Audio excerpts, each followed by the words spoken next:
Kumusta mga chong? Uy, bumalik na yung boses, go! Pwede nang maging OA ulit. Kakarating namin ni Kuya. Kasi nga, bumili kami ng mga materials na gagamitin para sa letter kung puro hus. Ay, si OA. Kaso nakalimutan namin bilhan ng gamot si Ina. Kaya dyan na lang bibili sa malapit. Hawak na ng pamangkin ko tong styro. At nakikipaglaro siya dito sa kuya ko. Ang cute-cute, di ba? Sarap maging bata, patakbo-takbo lang. Umuwi muna ako sa bahay ni Lola. Sumalubong agad tong mga aso ko. Kaya nakipaglaro muna ako sa kanila. Andito rin pala yung pusa ko. Akala ko deads na siya. Uminom muna ako ng tubig. Sobrang init kasi at natutuyuan na yung lalamunan ko. Kaya dapat lagi rin kayo umiinom ng tubig, ha? Humiga muna ako kasi medyo napagod ako sa biyahe. Tapos bigla akong may nakitang magandang balita. Pumasa raw ako sa audition. Nag-audition kasi ako sa koral ng school namin. Akala ko hindi ako matatanggap. Pero ayun, sa kabutiing palad, natanggap ako. Kaso nagmukha akong babae sa post. Kasi imbis na narsisa ang nailagay. Si OA. Pinakita ko nga kay Lola. At tuwang-tuwa na naman siya kahit di niya alam yun. Malaki man o maliit yung achievements, tuwang-tuwa talaga siya. Kahit nga nakakuha lang ako ng chichirya sa perya, tuwang-tuwa yan eh. Kanina sa biyahe, may sukli ako 200 pesos na buo. Kaya nilaglag ko muna sa alkansya. Bihira lang kasi ako makapaghulog ng 200 na buo. Feeling ko swerte rin kasi yun kasi color of the year. Color green. Ay, si OA. Lumabas muna ako kasi medyo mainit na sa loob. At nagpabili tayo ng soft drinks. Masarap kasi mag-soft drinks kapag madalang lang. At syempre, celebration na rin kasi nakapasok tayo sa koral.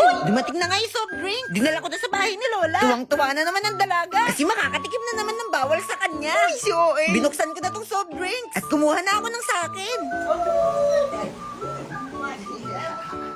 Sinabay ko na to sa pagkain ng tanghalian. Favorite ko pala ang ulam. Lagat na ang palaya. Inom muna tayo ng soft drinks bago kumain. Uy, baligtad. Wow, refreshing. Sobrang sarap din talaga magluto ng lagat na ang palaya ng lola ko. Hindi mapait kaya sobrang sarap. Yeah, paniguradong mauubos ko na naman to. Ang rate natin dito ay 10/10. Nandito na ako ulit sa bahay nila Ina. Kasi umpisa na namin gawin tong letter kung puro hus. Pinangunahan na ni Kuya. Nagkakaligrabe na siya dito sa styrong malaki. At syempre, di mawawala tong mga panggulo na to. Grabe naman ginawang daanan tong styro. Ine-edit muna ni Kuya kung paano magiging pwesto ng mga letter na to sa simbahan. Tapos tumuloy na kami sa paggawa. Si Kuya muna ang gagawa ng calligraphy ngayon. At ako naman ang judge. Ako lang ang magsasabi kung pangit yung ginagawa ng Kuya ko o pangit si Kuya ko.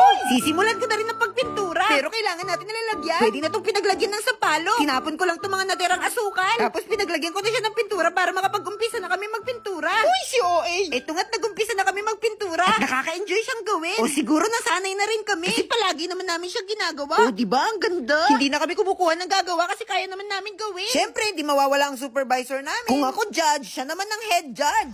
Katapos namin pininturahan itong mga letter. Siyempre, kailangan naman siyang ikat. Sobrang satisfying pinapanood to. Pero sana ganyan kami kabilis sa totoong buhay. Pero yun, natapos na rin namin siyang i-cutter. Dumating na rin tong isa naming kuya para tumulong. At pinipinturahan lang namin ng white na pintura yung color white. Para mapinturahan yung mga lagpas-lagpas na color blue. Ginabi na nga kami. At medyo napagod na rin kaya kailangan namin ng kape. Pinagtimpla kami ni Bunso ng kape. Kaya ayan, natanggal yung antok namin. Kape tayo, 5 times a day. Uy, si OA. Nung malapit nang matapos, inuumpisahan ko na iligpit tong mga kalat. Pag iniwan kasi namin tong makalat, baka palayasin na kami ng kuya ko. Matapos ang lahat, nagwalis na rin kami. Para wala ng snow sa loob ng bahay. Ang hirap walisin kasi lumilipad. Pero yun nga, natapos na rin. At eto na yung natapos namin ngayong araw. O diba, glitters na lang yung kulang. Ang ganda diba? O siya, dyan na muna kayo. Tuloy ang buhay. Bye-bye. Sheesh! Meron po ba kayong hollow blocks? Talaga ba, Charmaine? Akala nyo hindi ako ready sa mga ganyang comment nyo? O eto, hollow blocks. Sisend ko sa'yo pati simento. Ante, meron ba kayong snack dyan? Anong tawag mo dyan? Ay, napakaraming snack. Kahit ipaligo mo pa. Ay, eto, Wichi potato fries. Masarap yan i-dip sa cheese tsaka sa ketchup. Ay, totoo. Sobrang sarap. Eto, bakit yung pa dinidip dito sa ketchup at saka sa cheese? Eh, may cheese flavor naman tayo at saka ketchup flavor. Imagine na. Pwede po hingin ko na lang. Ay, mama mo! Live seller ako dito, hindi ako sa Santa Claus. Ay, Diyos ko, magpapasko. Nagigigil ako sa inyo. Tinutubuhan ako ng sungay. Mine lahat ng flavor. Tig-isang kahon. Ow! Ow! May nag-wine na! Oh my God! Ay, hala! Kulang na lang, ubusin niyo lahat. Sarap! Ano pang ititinda ko, malulugi na tayo niyan. Huwag niyo na itinda! Makainin na lang natin, no? Pamain po potato fries isang kahon. Pamain din po ako 2 kahon. Ay! Sa amin na lang pala to, hindi ko na ititinda. Kung gusto niyo bumili na lang kayo sa Orange App o kaya sa supermarket o kaya dyan sa tindahan sa tabi-tabi niyo. Ay! Mag-e-end live na ako. Nga pala, 28 pesos SRP lang to isang pack ng potato fries. 90 grams na yon. Sige na! Go! Dating gawi! Ako sa CR! Ako sa kantin! Ano bibilhin ko? I-check mo muna!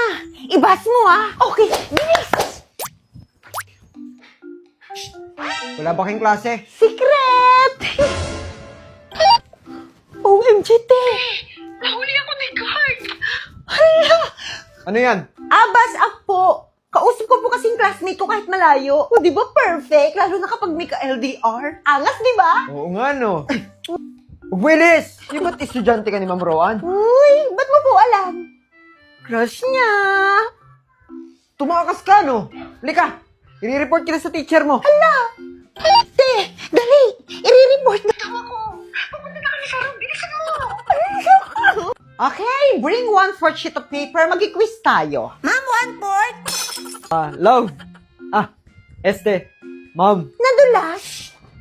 Itong student mo, ma'am parang tumakas yata sa klase mo. Yes, kunwari, i-report ako, pero gusto lang talaga makita si ma'am. Ikaw, inililis mo talaga yung usapan. Di ba bawal din mag-cellphone? Pero ang ganda ng app na gamit mo kanina. Aba, syempre po, kasi naka-bus ako. Sa bus, feel na feel mo ang voice ni ma'am. Autoplay ang voice messages, kaya maririnig mo pa rin anytime, anywhere! Wow! May quiet mode din naman para kapag busy ka o kaya bawal ang mag-ingay. At ang mas maangas, may voice emoji rin para marinig ang feelings niyo through voice emoji. O, di ba?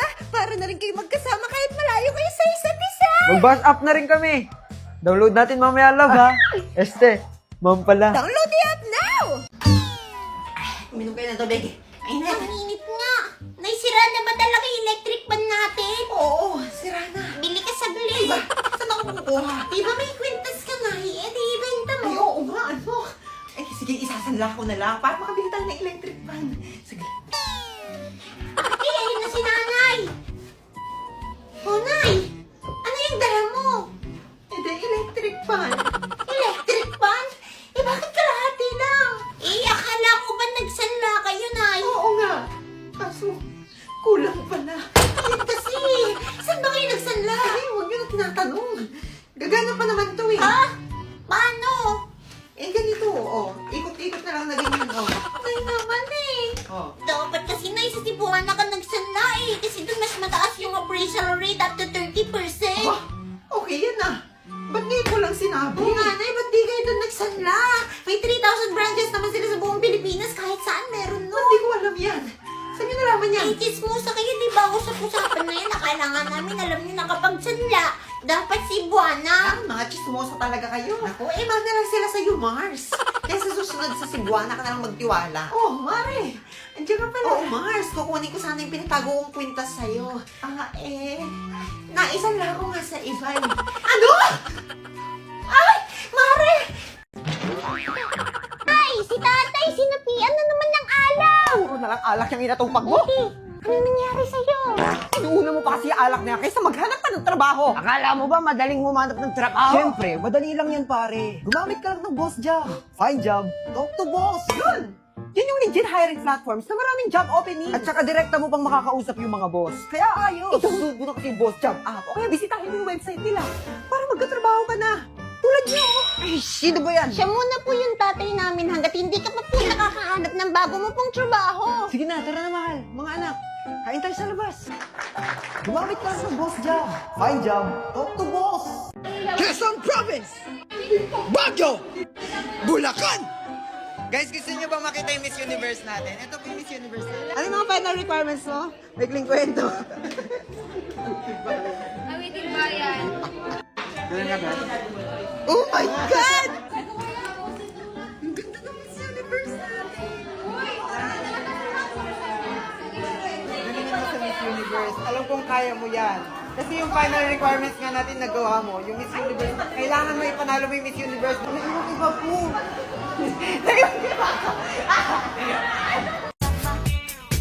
Попробуй, попробуй, джага-джага, попробуй, мне это надо, опять мне кажется.